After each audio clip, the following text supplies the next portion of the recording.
Namo Om Vishnupad Paramahansa Paribrajakacarya Ashtatara Sata Sri Srimad His Divine Grace A.C. Bhaktivedanta Swami Srila Prabhupada Ki Jai Ananta Koti Gaur Bhaktivinoda Ki Jai Ananta Koti Vaishnavrinda Ki Jai. All glories to Srila Prabhupada, all glories to Sri Guru and Sri Gauranga. Hare Krishna, dear devotees, I hope all you are doing well. Today we'll be reading from chapter 15 from Nectar of Devotion, Spontaneous Devotional Service. Spontaneous devotional service. So before we start, let's pray first. Om Namo Bhagavate Vasudevaya. Om Namo Bhagavate Vasudevaya. Om Namo Bhagavate Vasudevaya. Om Ajnana Timirandhasya Jnananjana Salakaya Chakshura Unmilitam Yena Tasmai Sri Gurave Namaha. नारायणं नमस्कृतं नरं चैव नरोत्तमं देवीं सरस्वतीं व्यासं ततं जयमुदीरयेत् जयो श्रीकृष्णचैतन्य प्रभो नित्यानन्द श्री अद्वैत गदाधर श्रीवासदि गौरभक्तवृन्द नमो ओं विष्णुपादाय कृष्णपृष्ठाय भूतले श्रीमते भक्तिवेदान्त स्वामी नित्यनामिने नमस्ते सरस्वती देवी गौरवाणी प्रचारिणे निर्विशेष शून्यवादी पाश्चात्य देशतारिणे हरे Krishna Krishna Krishna Hare Hare Hare Ram Ram Ram Hare Hare.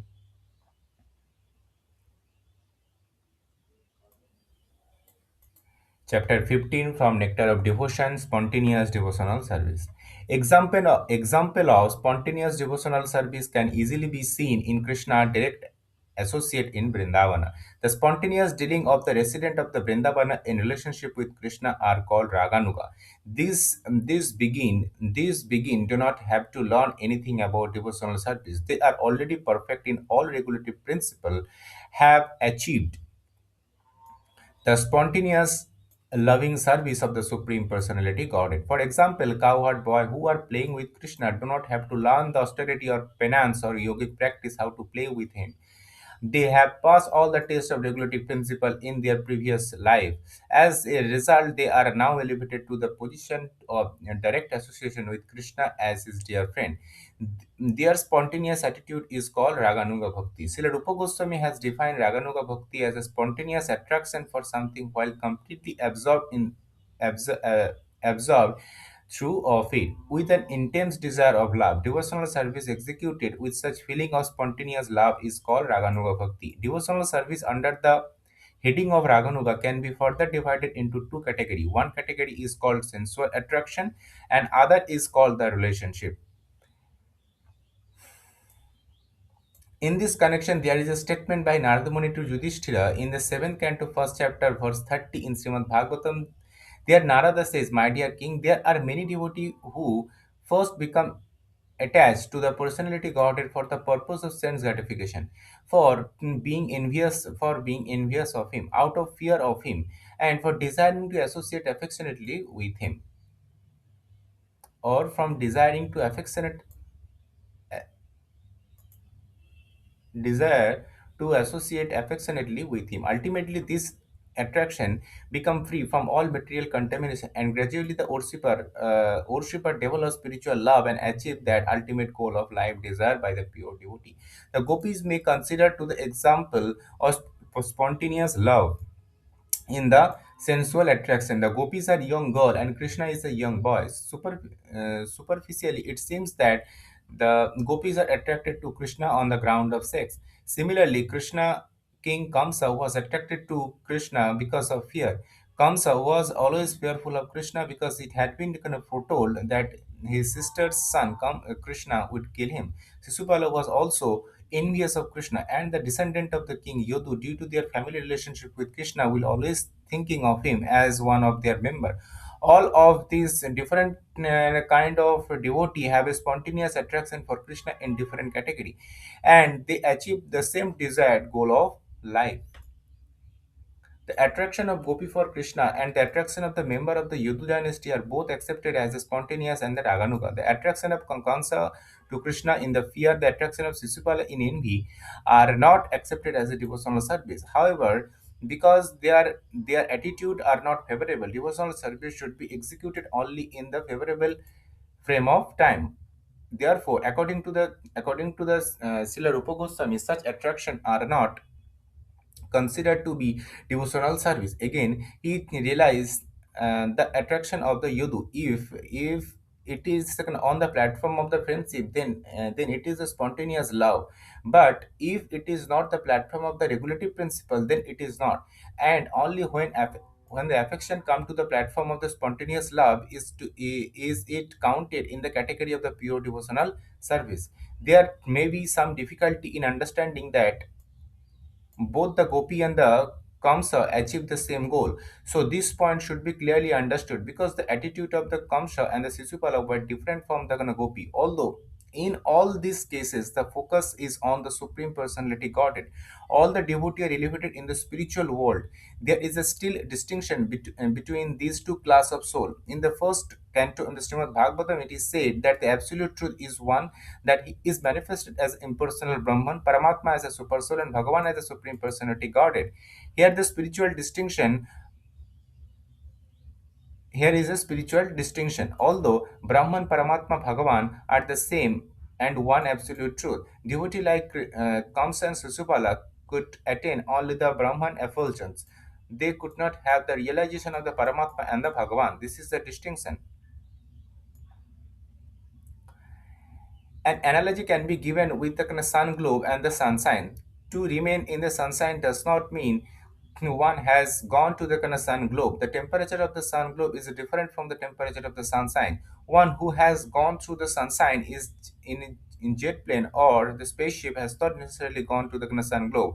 Although the sunshine and the sun globe are actually kind of one and the kind of same, still there is a distinction. For kind of one for one is the kind of energy and one is the energetic source. The absolute truth is bodily effulgence, and in the same way simultaneously one and the different. Comes and Sisupal attain the absolute truth, but they are not allowed to enter in the Goloka Vrindavan abode. Impersonalists and the enemies of the Lord are because the attraction of God allowed to enter into the kingdom, into His kingdom, but they are not allowed to enter in the Vaikuntha planet of the Goloka Vrindavan planet of the Supreme Lord. To enter the kingdom, to enter the kingdom and to enter the king's palace are not the to enter the kingdom and to enter the king palace are not the same thing.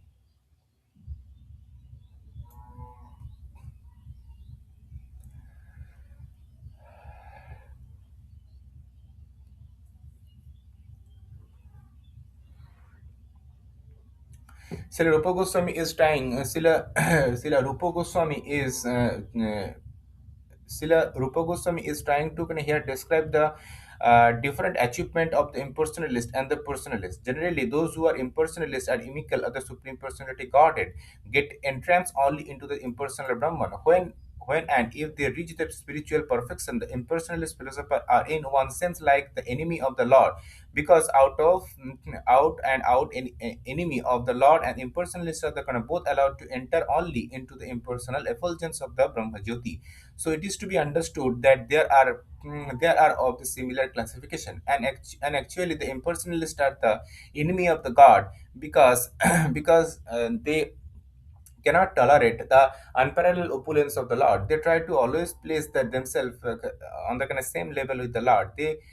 That is due to their envious attitude. The Chaitanya Mahaprabhu has proclaimed the impersonalist to be offender of the Lord. The Lord is so kind, however, that even though they are his enemy, they are still allowed to enter in the spiritual kingdom and remain the impersonal Brahmajyoti and Brahmajyoti, the undifferentiated light of absolute. Sometimes an impersonalist may gradually elevate himself to the personal conception of the Lord. Bhagavad Gita confirms this. After many births of dead, he who is actually in knowledge surrender unto me. So by such surrender, an impersonalist can elevate the Vaikuntha Loka, a spiritual planet, where there is surrender to the soul. He attains the bodily feature those those of the Lord. In the Brahmanda Purana, it is stated, those who have achieved the liberation from the material contamination and those who are demon are killed by the Supreme Personality God and become absorbed in the Brahman concept of life and reside in the spiritual sky in the Brahma Jyoti. That spiritual sky is far beyond the material sky, and it is confirmed also in Bhagavad Gita that beyond the material sky there is another eternal sky The enemy and the impersonalist may be allowed to enter in the Brahma effulgence, and the devotee of the Krishna are promoted all of spiritual planet. Because the pure devotee have developed this spontaneous love for the spirit supreme personality Godhead, they are allowed to enter the spiritual planet to enter the spiritual bliss in association with the supreme personality Godhead.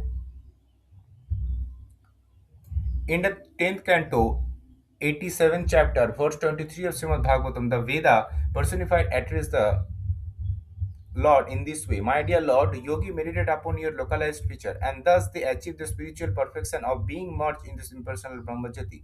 Person who treat as you can you as the enemy achieve and they can the same perfection without meditating. The gopi who are embraced by your serpentine hand and who have such a kind of lusty attitude and also gonna achieve the same perfection as far as we are concerned, being different demigod in charge of the different part of the Vedic knowledge. We are always gonna following in footstep of the gopi. Thus we hope to remain in the kind of same perfection. By the same perfection, we must always remember the example of the sun and the sunshine. Those who the impersonalists can march into the sunshine like Brahmajyoti, whereas those who are in love with the Supreme Person into the supreme abode of the Lord Goloka Vrindavan. The last attitude of the gopi does not refer to any sort of the sex indulgence. Rupa Goswami explained that his the lasting desire refers to the devotee particular attitude in the association with Krishna. Every devotee in the perfectional stage has a spontaneous attraction to the Lord. This attraction is sometimes called the last desire of the devotee. The last is the the excessive desire to serve the Lord in a particular capacity. Such a desire may seem to be a desire of enjoying the Lord, enjoying the Lord. But actually, the endeavor is to serve the Lord in that capacity. For example, devotee may be desiring to associate with the personality Godhead, as is the cowherd friend. He will want to serve the Lord by associating him in controlling the cow in the pasture ground. This may appear to be desired to enjoying the company of the Lord, but actually it is a spontaneous love, serving him by associating it, merging the transcendental cows. Sensual attraction. This extreme desire to serve the Lord is manifest in the transcendental land of the Braja, and it is specially manifested among the Gopi. The Gopi, the love for Krishna is so elevated that for one understanding is it is sometimes explained as being lost desire. The author of the Sri Chaitanya Charitamrita, Krishna, Kaviraja Krishnadasa, has explained the distinction between the last desire and serving attitude is in this statement. Last desire refers to the desire of the gratify one personal senses, and transcendental desire refers to desire for serving the senses of the Lord. In the material world, there is no such kind of thing as the lover wanting to please the senses of his beloved. Actually, in the material world, everyone want mainly to gratify his own personal senses. The gopi, however, wanted nothing to all but to gratify the senses of Lord. There is no instance of his in the material world. Therefore, the gopi ecstatic love for Krishna is sometimes described by scholar as being like the lusty desire of the material world. But actually, this should not be taken as literal fact. It is simply a way of trying to understand the transcendental situation. The great devotee up to the standard of Uddhava are very dear friend of the Lord, but their desire to follow in the footstep of the Gopi. So the following the Gopi's love for Krishna is certainly not material lust desire. Otherwise, how could Uddhava aspire to follow in their footstep? Another instance is Lord Chaitanya himself. After accepting the sannyasa order of life, he was very very strict about avoiding association with women, he but still he thought that there is no better method of worshipping Krishna than in the conceived by the gopi. Thus the gopi method of worshipping the Lord as is impelled by the last desire was praised by very highly even by Sri Chaitanya Mahaprabhu. This very fact means that although the attraction of the gopi for Krishna appear to be lusty, it is not in the It is not in the least bit material unless one is fully situated in the transcendental position. The relationship of the gopi with Krishna is very different to understand, but because it is appeared to be just like ordinary dealing of the young boy and girl, it is sometimes misinterpreted to be like the ordinary sex with a material world. Unfortunately, a person who cannot understand the transcendental nature of love affair of the gopi and Krishna take it granted, and that Krishna's love affair with the gopi are mundane transition and mundane transaction, and therefore they sometimes indulge in painting licentious picture in some modernistic style. In other words, the lusty desire of Kubja is described by learned scholar as being almost lusty desire. Kubja was a hunchbacked woman who also wanted Krishna with a great ecstatic love, but her desire of Krishna was almost mundane. So her love cannot be compared to the love of Gopi. Her loving affection for Krishna is called Kama Prema, or almost like a Gopi love for Krishna.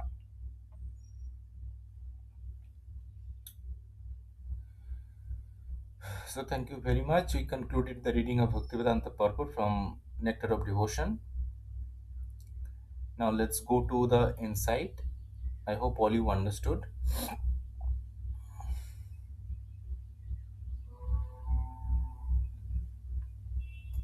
Tomorrow we'll be reading our next chapter, chapter 16. Chapter 16 is dealing with chapter 16 spontaneous devotion. The further is, this is a further explanation of the chapter 50. Okay, thank you very much. Hare Krishna. See you tomorrow. All right, let's just jump right in.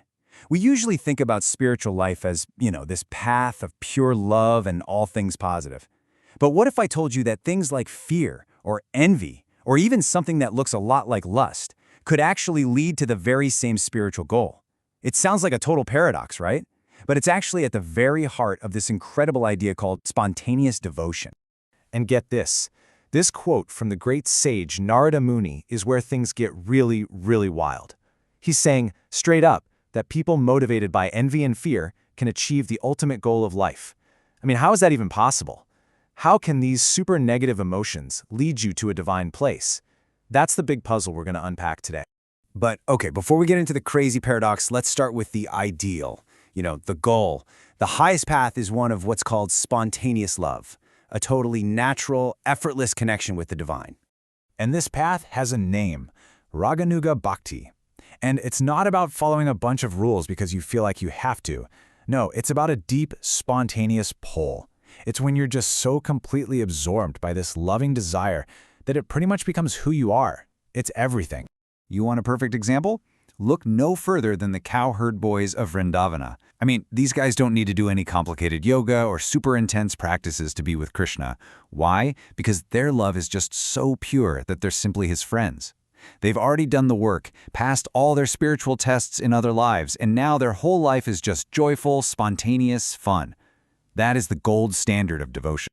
Okay, so that's the ideal. That's what everyone's aiming for. But here's where the story takes a sharp turn, because the texts tell us that other people driven by totally different motives, somehow ended up at a similar destination. Just look at this. On one side, you've got the gopis, who are literally the symbols of pure, selfless love.